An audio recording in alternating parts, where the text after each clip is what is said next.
Hari ini saya mau menyampaikan firman Tuhan tentang sesuatu yang sangat penting, yaitu mengenai aset.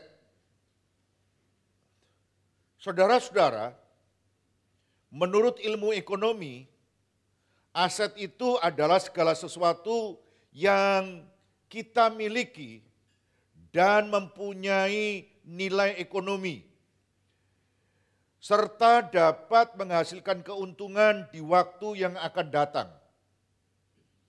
Jadi segala sesuatu yang kita punya, yang punya nilai ekonomi dan dapat menghasilkan keuntungan di waktu yang akan datang. Aset itu macam-macam. Ada yang berupa tanah, ada yang berupa gudang, ada yang berupa pabrik, ada yang berupa logam mulia, emas, batangan. Ada yang berupa valuta asing. Atau mungkin Bitcoin. Nah, semuanya itu disebut aset.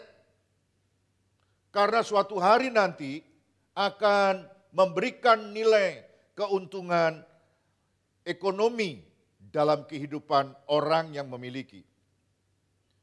Tetapi saudara-saudara, harta terbesar yang dimiliki oleh kita sebenarnya bukanlah emas, bukanlah falas, dan bukan juga Bitcoin. Harta terbesar yang dimiliki oleh setiap orang yang jarang disadari adalah pikirannya. Pikiran ini tidak sama dengan otak. Kalau otak itu dinamakan brain dalam bahasa Inggrisnya. Tapi pikiran itu yang ada dalam otak. Disebut mind. Nah, banyak orang punya otak tapi nggak punya pikiran. Maka kita mengatakan orang itu bodoh. Ada otaknya tapi nggak ada pikirannya.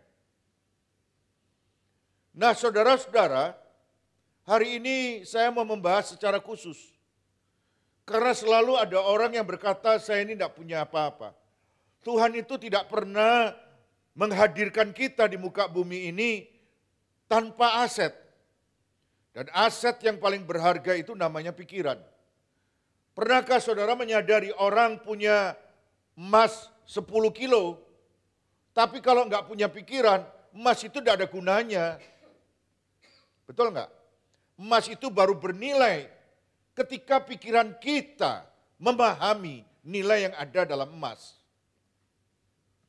Emas itu 10 kilo tidak akan berdampak dalam hidup kita. Yang menentukan itu nilainya besar atau dikit, itu justru pikiran. Nah, hari ini saya mau memberikan tema khotbah saya adalah pikiran kita adalah aset berharga. Pikiran kita adalah aset berharga. Itu sebabnya saudara harus sadar betul-betul pikiran yang kita miliki yang diberikan Tuhan dalam hidup kita itu aset. Dan bukan sekedar aset, tapi aset yang bernilai tinggi. Kita baca dalam Filipi 4 ayat yang ke-8. Jadi akhirnya saudara-saudara, semua yang benar, semua yang mulia, semua yang adil, semua yang suci, semua yang manis, semua yang sedap didengar, semua yang disebut kebajikan dan patut dipuji, pikirkanlah semuanya itu. Kalau pikiran itu tidak ada gunanya, pikiran itu tidak ada manfaatnya, tidak perlu dirawat dan diberikan yang baik-baik, saudara. Tidak perlu diberikan hal-hal yang sangat khusus untuk konsumsi pikiran kita. Buat apa? Enggak terlalu penting. Tapi kalau pikiran itu menjadi bagian aset yang sangat penting dalam hidup ini, maka memberikan sesuatu dalam pikiran kita itu penting. Mengapa pengusaha yang bangkrut tiba-tiba bangkit dari keterpurukannya, lalu membangun kembali bisnisnya dan menjadi sukses. Semuanya itu rahasianya adalah pikirannya. Pikirannya yang kuat, yang positif, yang penuh dengan keyakinan telah mengubah mereka secara drastis. Jadi pikiran kita itu adalah aset yang paling berharga yang diberikan Tuhan untuk membentuk realita dalam hidup kita. Nah, hari ini saya mau menyampaikan, ini khotbah yang jarang. Itu sebabnya saya mau menyampaikan ini menjadi bagian karena saya mengasihi jemaat dan saya merindukan semua jemaat itu bertumbuh, berhasil, sukses. Maka saya mau meletakkan beberapa hal penting supaya jemaat itu makin mengerti kehendak Tuhan. Ada 3 hal penting yang perlu kita ketahui secara serius tentang aset yang kita miliki, yaitu pikiran kita. Yang pertama, pikiran itu menentukan kehidupan kita. Atau dengan kata lain, pikiran kita itu menentukan realita kita. Kita itu mau menjadi seperti apa, itu ditentukan oleh pikiran kita. Jangan main-main dengan pikiran kita. Karena pikiran kita itu punya kekuatan menentukan keadaan kita. Itu Tuhan berikan dalam hidup ini. Kita baca dalam Amsal 23 ayat 7 bagian A. Amsal 23 ayat 7 bagian A. Sebab seperti orang yang membuat perhitungan dalam dirinya sendiri, demikianlah ia. Atau dalam bahasa Inggrisnya yang lebih mudah dicerna, you are what you think. Apa yang kamu pikirkan, itulah dirimu. Keadaanmu itu ditentukan dengan cara berpikirmu. Jadi kalau orang itu melihat segala sesuatunya itu merupakan hal yang menakutkan, dia begitu karena pikirannya yang menentukan. Saya pernah cerita sama istri saya punya teman di Amerika. Nah, teman di Amerika ini selalu melihat sesuatu dari sudut yang positif. Kita dalam grup itu sudah mulai jengkel dengan orang yang suka mengganggu. Lalu dia bilang begini, japri dengan saya. Tapi dia itu orangnya baik loh. Dia tidak terlalu bermaksud seperti itu. Dia banyak kelebihannya. Jadi dia itu menghadapi orang ini dengan cara yang khusus. Dan dia tidak terlalu sakit hati dengan orang itu. Dia nyaman-nyaman aja. Kenapa? Karena cara berpikirnya dia menyebabkan dia tidak terganggu dengan siapa saja. Dan dia bilang begini, semua orang itu selalu ada unsur positifnya. Selalu ada segi positifnya. Saudara-saudara, apa yang kita pikirkan menentukan apa yang akan terjadi pada kita.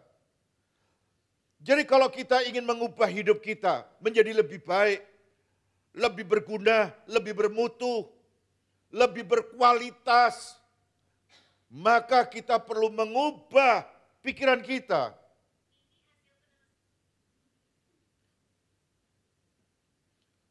Saudara-saudara, pikiran kita ini adalah pembentuk realita.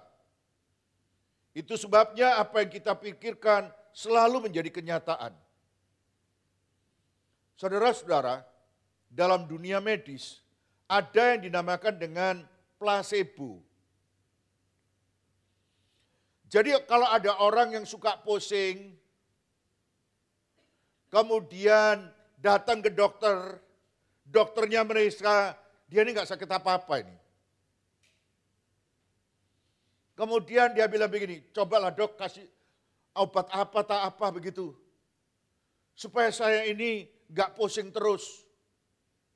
Maka dokter kalau dia memberikan resep tertentu dan memberikan obat tertentu kepada orang itu, padahal dia itu nggak sakit apa-apa, maka dokter ini telah melakukan malpraktek. Nah biasanya dokter-dokter itu memberikan yang dinamakan dengan placebo. Apa itu placebo? Suntikan yang nggak ada isinya. Bukan angin ya saudara. Suntikan yang nggak ada isinya. Jadi kayak cairan begitu. Tapi nggak ada misalnya antibiotiknya, obat pereda pusing, nggak ada. Jadi itu kosong, mirip cairan biasa disuntikan. Tunggu sebentar ya, tunggu reaksinya ya, 10 menit. Kamu jangan kemana-mana, di sini dulu. Lalu ditanya, gimana reaksinya? Ya lumayan dokter, lumayan. Loh padahal disuntik itu bukan bukan antibiotik, bukan obat pereda, nyeri atau sakit. Dia hanya disuntik begitu dan itu memberikan sugesti dalam pikirannya. Saya enakan ini, dokter ini lumayan. Saudara-saudara, jadi apa yang menyebabkan dia lumayan dan merasa enakan dan besoknya merasa sembuh? Iya nih, pinter dokternya. Aku gak pusing sekarang. Gak tahu disuntik apa itu. Padahal suntikan itu adalah suntikan placebo yang gak ada isinya apa-apa. Nah saudara-saudara yang saya kasih dalam Tuhan, itulah yang menjadikan hidup kita seringkali itu suka berpikir, kalau pikirannya kita itu sumpek, lalu seluruh hidup kita jadi sumpek. Kalau pikirannya ruwet, seluruh hidup jadi ruwet. Itu sebabnya penting bagi kita untuk mengetahui bahwa you are what you think. Kamu adalah seperti apa yang kamu pikirkan. Jadi pikiranmu itu membentuk realita dalam hidupmu. Kalau kamu misalnya mengatakan, saya fine-fine aja, baik-baik saja, maka kamu itu nyaman aja. Walaupun misalnya nih ya, mungkin kamu belum sisiran, belum apa. Saya ini nggak apa-apa, saya oke lah gitu. Jadi dia merasa hidupnya itu tidak dipengaruhi oleh sekelilingnya. Karena apa? Cara berpikirnya atau apa yang ada di pikirannya telah membentuk dirinya. Saudara-saudara, tahukah saudara, gagal dan berhasilnya seseorang ditentukan pikirannya. Saya mau kasih tahu ya, bahwa bangsa Israel itu mengalami kegagalan bukan karena Tuhan menciptakan kegagalan. Tapi justru karena bangsa Israel itu berpikir gagal, maka dia menjadi bangsa yang gagal. Mari kita lihat. Bilangan 13 ayat 33. Bilangan 13 ayat 33. Juga kami lihat di sana orang-orang raksasa, orang enak yang berasal dari orang-orang raksasa. Dan kami lihat diri kami seperti apa? Belalang. Demikian juga mereka terhadap kami. Saudara-saudara, bangsa Israel itu diwakili oleh 12 orang. 10 orang itu memberikan masukan setelah meninjau, setelah mensurvei, memberikan masukan bahwa orang-orang yang tinggal di Kanaan itu adalah orang-orang raksasa, orang enak yang berasal dari raksasa. Sehingga kami melihat diri kami seperti belalang. Dan mereka pasti melihat saya, melihat kami seperti belalang juga. Maka ketika pemikiran itu mulai memenuhi hidupnya, jadilah mereka semua yang mempercayai perkataan 10 orang itu, semuanya, hampir seluruh bangsa itu tidak bisa masuk tanah Kanaan. Apa penyebabnya? Karena mereka sejak awal sudah berpikir seperti belalang. Gagal, nggak mungkin menang. Hanya Yosua dan Kaleb yang berhasil memasukinya. Hidup ini jangan selalu berkata begini, tapi papa mamaku itu orang sederhana loh, orang nggak punya loh. Jangan selalu berkata, aku ini tidak mungkin, karena aku ini tidak punya jaringan yang luas. Aku ini dari keluarga biasa. Gak mungkin lah, gak mungkin. Nah hari ini saya mau bilang, tidak ada yang mustahil di dalam Tuhan. Yang perlu diubah adalah, apanya? Cara berpikirnya. Karena apa yang kamu pikirkan membentuk realita. Kalau kita bukan orang kaya, makan apa saja, tidak usah dijadikan sebuah problem. Kita nikmati saja. Dan kita tidak akan pernah berpikir, ini gak enak loh, orang lain itu makan enak. Tidak usah, makan aja, nikmati saja. Karena yang kita makan itu dengan sukacita, kita tidak akan pernah memandangnya bahwa itu makanannya orang miskin. Kita makan dengan rasa syukur, dan itu membentuk hidup kita. Puji Tuhan, hidupku dipelihara. Tidak pernah mengatakan bahwa itu makanannya orang miskin. Karena kita akan selalu berpikir, ini makanannya yang Tuhan berikan dalam hidup kita. Cara berpikir kita membentuk hidup kita. Jadi mulai sekarang gak usah peduli. Saya itu agak gemes sebetulnya. Datang ke gereja mana saja, saya barusan ini khotbah di Kenjeran itu ditanya. Orang itu loh, lama gak ketemu kan mestinya gimana kabarnya. Saya ini bobotmu piro, gitu. Dia mau mencoba meracuni pikiran saya. Jangan bilang. Terus kemudian satunya, tidak punya cita-cita untuk menurunkan berat badan. Terus itu satunya lagi bilang begini, wis keenaan ya Pak, wis aras-arasen, buat apa diturunkan, ngene ya Kak Popo. Menurut saya perkataan-perkataan itu kalau dimasukkan hati, itu bisa membuat kita terpuruk. Betul nggak? Kita bisa nggak mensyukuri apa yang Tuhan berikan. Apakah mereka bermaksud jahat? Tidak. Kadang-kadang abang-abangin lambe itu menyesatkan. Itu kan cuma perkataan pembuka pembicaraan, betul nggak? Tapi itu mengganggu orang lain. Tapi bagi saya, hei, kamu siapa tidak menentukan hidupku? Justru orang yang kelihatannya langsing dan sebagainya tiba-tiba stroke. Kemarin saya dipaksa-paksa sama seorang hamba Tuhan, Pak, periksa ulang penang Pak. Kenapa? Wah, jangan-jangan gak ada apa-apa, ternyata buntu Pak, timbangnya amblas Pak, gitu. Saya itu dipaksa-paksa. Dan akhirnya saya itu tes. Dan hasil saya itu bagus semua, walaupun gak kepenang. Saya merasa gini, kadang-kadang orang itu memandang orang lain seperti dirinya. Padahal setiap orang itu ditentukan oleh cara berpikirnya. Halo? Ada orang bilang gini, Pak, kalau laki itu Pak, jangan kencingnya diempet-empet. Dia pasti memandang bahwa saya ngempet gitu. Coba kalau ngempet-ngempet itu Pak, nanti bisa kencing di sepanjang jalan itu apa? Ngompol. Kalau sudah ngompol itu, wis telat Pak. Dia pasti berpikir, orang model saya ngompolan gitu. Saya sampai kadang-kadang bilang gini, kamu itu ya dipenuhi dengan penyakit toh, akhirnya ketemu orang itu yang diperiksa itu penyakitnya orang lain. Padahal dia yang sudah ngering, dia yang sudah pergi ke dokter prostat dan sebagainya. Saya bilang gini, kenapa ya setiap orang itu memandang orang lain itu selalu sesuai dengan pikirannya. Dan dia mau membentuk orang lain itu seperti dia berpikir. Dan kalau kita tidak dipengaruhi seperti itu, kita mulai memikirkan dengan cara yang baik, kita akan memahami hidup kita itu dipenuhi dengan apa yang kita pikirkan.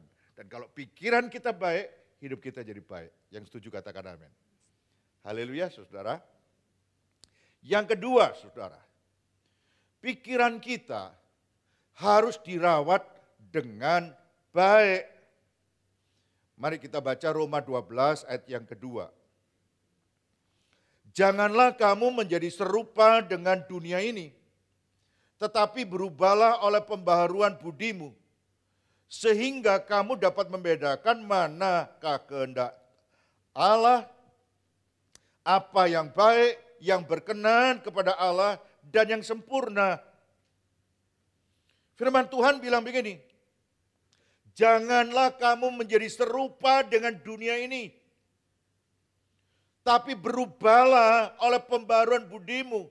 Orang Kristen itu ke gereja supaya pikirannya dirubah, diperbarui. Supaya pikirannya itu tidak terus-menerus terpapar dengan dunia mulai Senin sampai Sabtu. Bahkan dilanjutkan juga kalau nggak datang ke gereja sampai hari Minggu. Jadi seminggu 7 hari pikirannya terpapar oleh dunia dan tidak pernah dirawat. Sehingga Kristen tapi modelnya kayak orang duniawi. cara berpikirnya seperti orang dunia berpikir. Tentang nilai-nilai, standar-standar hidupnya, dan bagaimana proses untuk mencapai sebuah keberhasilan. Semuanya dipenuhi dengan nilai-nilai standar-standar duniawi. Nah, pada poin yang kedua ini, saya mau menyampaikan sebuah subtema yang sangat penting. Pikiran itu harus dirawat. Sebab pikiran itu mirip seperti kebun. Jika kita tidak merawat, maka akan tumbuh rumput-rumput liar. Rumput liar itu tidak usah ditanam, dia akan muncul dengan sendirinya. Pemikiran yang buruk, pemikiran yang negatif, atau pemikiran yang penuh dengan kekhawatiran, ketakutan akan terus-menerus muncul. Jika kita tidak aktif merawat pikiran dengan kebenaran firman Tuhan. Jadi saudara ke gereja itu bukan cuma supaya sekedar bisa diketahui sebagai orang yang aktif atau orang yang setia, tidak. Sementara saudara duduk, saudara merenungkan, mendengarkan firman Tuhan, pikiran kita itu diperbarui, dirawat.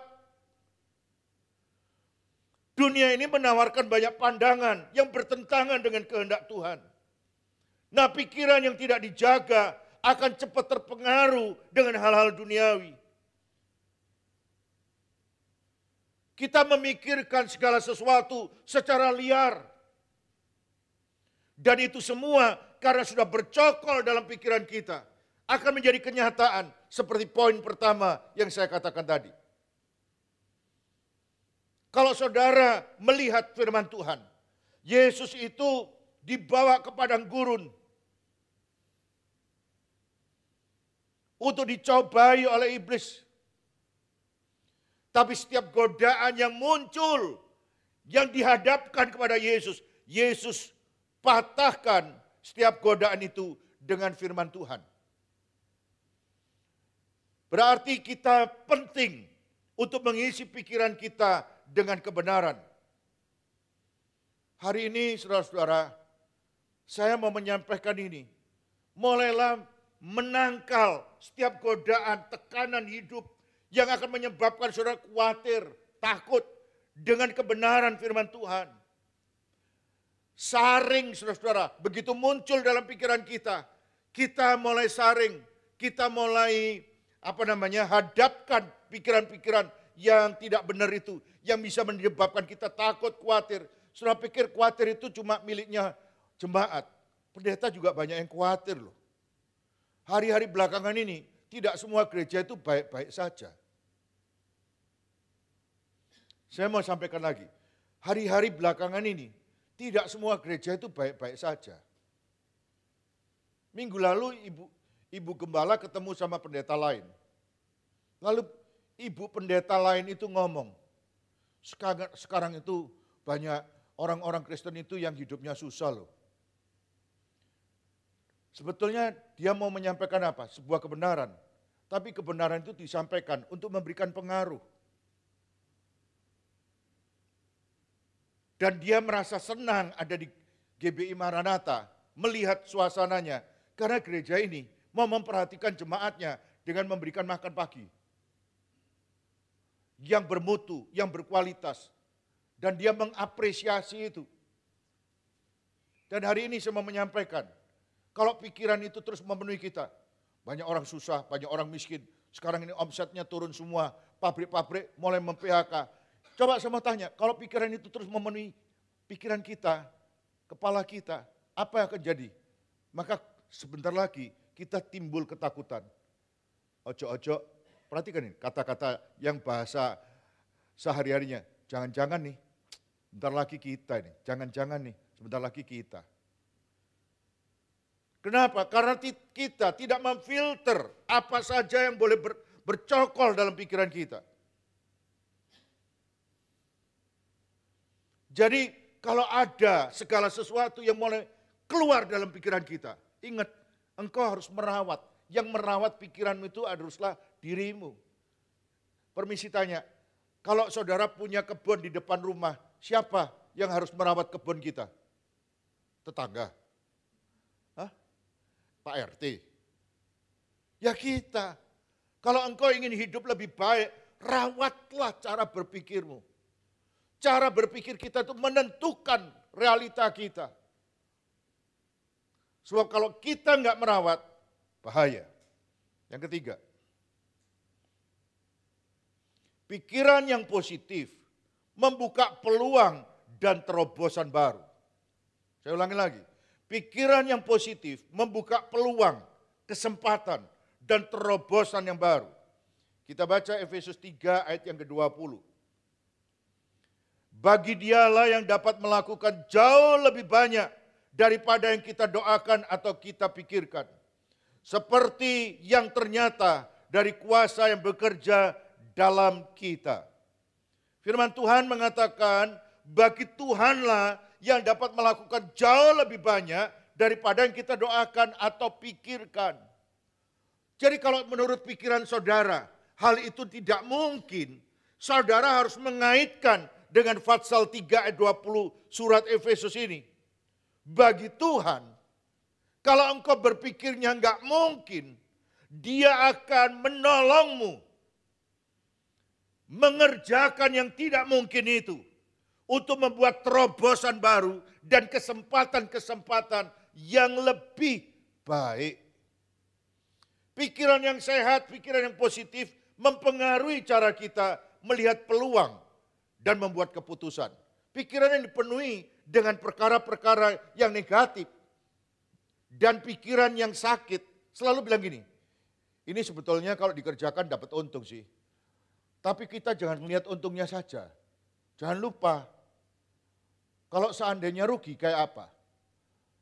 Sudah nggak dapat untung modalnya ikut amblas. Kita tambah miskin loh. Saya mau tanya, pikiran itu sehat bukan? Sepertinya masuk akal kan? Tapi itu menyebabkan kita tidak bertindak kan? Betul nggak? Itu menyebabkan kita tidak pernah melangkah, nggak pernah maju. Kenapa? Karena kita dipengaruhi. Sudah, daripada hilang semua, nggak usah ngapa-ngapa. Itu mirip dengan orang yang dikasih talenta. Ada yang 1, ada yang 2, ada yang 5. Yang satu bilang, sudah, nggak usah dikerjakan. Nanti ini hasilnya juga sama, nggak usah, tanam aja. Maka yang satu tetap satu. Tapi yang 2 bilang gini, wah punya 2 nih. Kalau kita mulai kerjakan, bisa dapat untung nih. Nah kalau rugi, kita akan kerja. Jangan mikir rugi dulu. Kita hitung dulu dan kita lakukan dengan sungguh-sungguh. Pasti berhasil. Yang 5 bagaimana? Wah lumayan nih dapat 5. Kita kerjakan nih. Jadi saudara-saudara melihatnya dari cara berpikir yang sehat dan yang positif. Kalau kita berpikir berdasarkan firman Tuhan, kita akan melihat solusi di tengah-tengah krisis, di tengah-tengah keadaan yang sepi sekalipun. Peluang-peluang di balik tantangan selalu ada. Saya mau memberitahu bahwa ada banyak orang meramalkan 2025 atau 2027 itu suatu keadaan yang mirip-mirip seperti tahun 1998 akan terjadi di Indonesia. Saya ulangi lagi. 2025 atau 2026 orang meramalkan apa yang terjadi di tahun 1998 bakal terjadi kembali. Lalu orang-orang yang berpikir negatif, waduh, jangan ngapa-ngapa ini, gak usah ngapa-ngapa ini. Sudah, pegang aja uangnya, sudah gak usah ngapa-ngapa. Akhirnya uang yang dipegang mulai sekarang gak berkembang di 2026, 2025. Uang yang kita pegang 2027 juga gak berkembang. Dan orang bilang begini, yang punya berpikir positif. Tapi bukan cuma peluang untuk membuat jatuh, tapi ini juga peluang untuk membuat kita meningkat berkali lipat. Kenapa? Kalau kita bisa menangkap peluang itu dengan tepat, kita mengamati dengan cermat, kita bisa malah naik bukan turun. Sebab setiap kali ada krisis, selalu muncul peluang. Peluang apa? Untuk menjadi orang yang semakin hari semakin ditinggikan oleh Tuhan. Hari ini saya mau menyampaikan sama saudara-saudara. Apakah ada di antara saudara yang terjebak dengan masalah dan tidak melihat jalan keluar? Rasanya sumpek aja. Mau bisnis gini takut, mau bisnis gitu takut, mau apa saja takut. Dan saya mau kasih tahu, saudara harus memberikan pikiran yang positif supaya saudara bisa menangkap peluang dan terobosan baru. Jangan terus berpikir negatif. Berhenti berpikir negatif. Mulai rawat pikiran kita dengan firman Tuhan. Kalau engkau selalu mencurigai pasanganmu, mencurigai anak-anakmu, anak-anak ini kok tambah gede, tidak cinta sama orang tua ya. Saudara mulai kemudian berpikir yang macam-macam tentang mereka.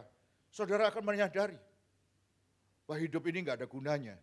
Percuma, aku sekarang tambah tua, anak-anak nggak tahu peduli sama aku.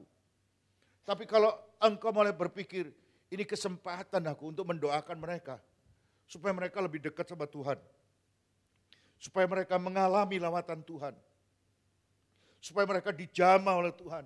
Supaya mereka diberkati oleh Tuhan.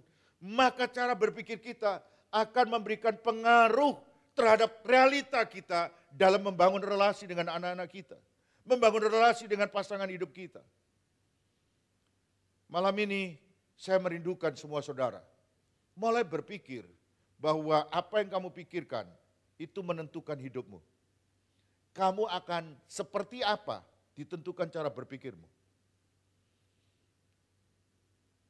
Dan yang kedua, mulai rawatlah pikiran kita. Ingatlah, setiap kali saudara keluar, saudara harus ingat begini.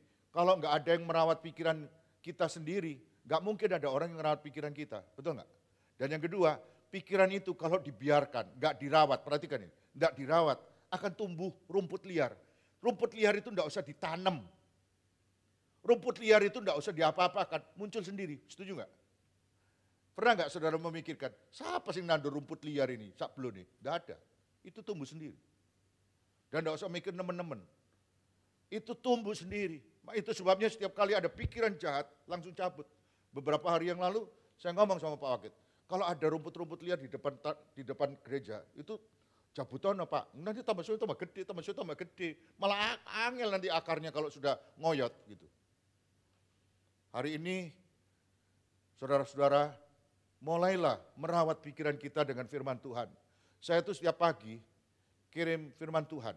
Ada yang baca, ada yang cuma di open saja terus supaya orang tahu bahwa kita open loh gitu. Tapi nggak dibaca gitu. Saudara-saudara, ada orang-orang yang bukan dari jemaat. Selalu kalau saya terlambat ngirim, dia bilang gini, Pak, hari ini nggak ada firman Tuhan ya? Loh apa? Loh ayo Pak kiriman, ini mulai pagi tadi gitu.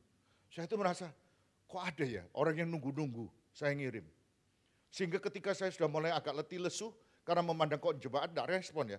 Tapi kok orang lain ya, oh ternyata apa yang saya tulis itu membuat orang lain itu sangat diberkati. Ketika saya masukkan Facebook, maka ada orang bilang ini, apa yang Bapak tulis ini memberikan insight, sudut pandang yang selama ini saya nggak pikirkan Pak. Saya itu sudah itu yang ngomong pendeta. Saya nggak pernah memikirkan dari sudut itu. Tapi apa yang Bapak tulis ini menyebabkan saya bertambah pemahaman saya tentang firman Tuhan. Saya menjadi, walaupun cuma beberapa orang saja, enggak semuanya begitu. Tapi saya bilang, oh mungkin ini merupakan konsumsi yang Tuhan harapkan bisa diberikan kepada orang-orang yang kepingin bertumbuh. Bahkan ada yang bilang, Pak bisa enggak bahasanya Pak lebih diturunkan Pak, supaya enggak terlalu tinggi-tinggi. Karena punyanya Pak Eno ini bahasanya rodok levelnya ketinggian. Saya tanya, sing tinggi itu apa? Suka ada bahasa-bahasa asing Pak. Nah itu apa gak bisa dihilangi. Kadang-kadang ada yang bisa dihilangi, kadang-kadang sengaja ditulis untuk membuat sesuatu itu menarik perhatian anak-anak muda. Kalau anak-anak muda itu pakai bahasa yang old, yang kuno-kuno, anak-anak muda bilang ini so pendeta ini gitu. Jadi supaya up to date dan relevan, maka kadang-kadang dimasukkan gitu. Misalnya ada istilah doom spending. Orang itu karena frustrasi, maka belanja gila-gilaan. Di mana online shop, beli di apa saja. Wes, daripada nggak bisa dinikmati. Percuma usaha apa aja, nggak mendatangkan uang, wis dintekno sekalian. Nek perlu pinjol, sudah habis-habisan dah. Itu doom spending. Dan itu lagi menjala sekarang ini, lagi viral. Nah, kalau doom spending itu diganti gini, belanja entek-entekan, kan itu gak menarik. Kurang menggigit gitu, kurang menjual, maka dibikin seperti itu. Nah, harapan saya saudara, mulai dipenuhi dengan pikiran-pikiran yang bisa membuat kita menjadi lebih baik.